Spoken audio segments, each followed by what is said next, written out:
नमस्कार. बातमी आहे अक्कलकोट तालुक्यातील चपळगाव येथील. चपळगाव विविध विकास सोसायटीच्या चेअरमनपदी सौ जयश्री सोमशंकर बानेगाव यांची तर व्हाईस चेअरमनपदी सुरेश निवृत्ती सुरवशे यांची बिनविरोध निवड करण्यात आली. 2.5 वर्षाच्या कालावधीनंतर चेअरमन अप्पासाहेब पाटील यांनी आपल्या पदाचा राजीनामा दिला. त्यानंतर निवडणूक निर्णय अधिकारी श्री कुंभार यांच्या अध्यक्षतेखाली ही नूतन निवड प्रक्रिया पार पडली.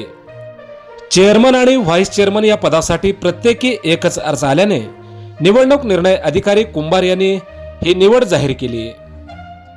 या प्रसंगी निवडणूक निर्णय अधिकारी श्री कुंभार, सोसायटीचे सेक्रेटरी अंबण्णा दुलंगे, ज्येष्ठ नेते अम्मणाप्पा भंगे, माजी चेअरमन अप्पासाहेब पाटील, माजी सरपंच उमेश पाटील, ज्येष्ठ नेते नंदकुमार पाटील, ज्येष्ठ संचालक मल्लिकार्जुन फताटे, माजी तंटामुक्त अध्यक्ष महेश पाटील, किसान सभेचे तालुका अध्यक्ष दयानंद फताटे, माणिक बोकडे, विलास बावकर, उमरशा मकानदार, खंडाप्पा वाले, रमेश भंगे, कुमार दुलंगे, पंडित भुसणगे आणि परमेश्वर कांबळे हे उपस्थित होते.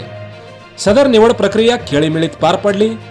या प्रसंगी मनोज इंगुले, महबूब तांबोळी, संगमेश्वर भंगे, सोमशंकर बानेगाव, शरणप्पा ख्याडे, श्रीशैल नागणसुरे, राजकुमार भंगे, चंद्रकांत दुलंगे, कल्लप्पा बड्डुरे, लक्ष्मण भुसणगे, दिलीप बुगडे, सुभाष बावकर, रावसाहेब जाधव, मोहन दुलंगे यांच्यासह ग्रामस्थ मोठ्या संख्येने उपस्थित होते. चेअरमनपदी निवड झालेल्या सौ जयश्री बानेगाव या भूमिपुत्र शेतकरी संघटनेचे संस्थापक अध्यक्ष सोमशंकर बानेगाव यांच्या धर्मपत्नी आहेत.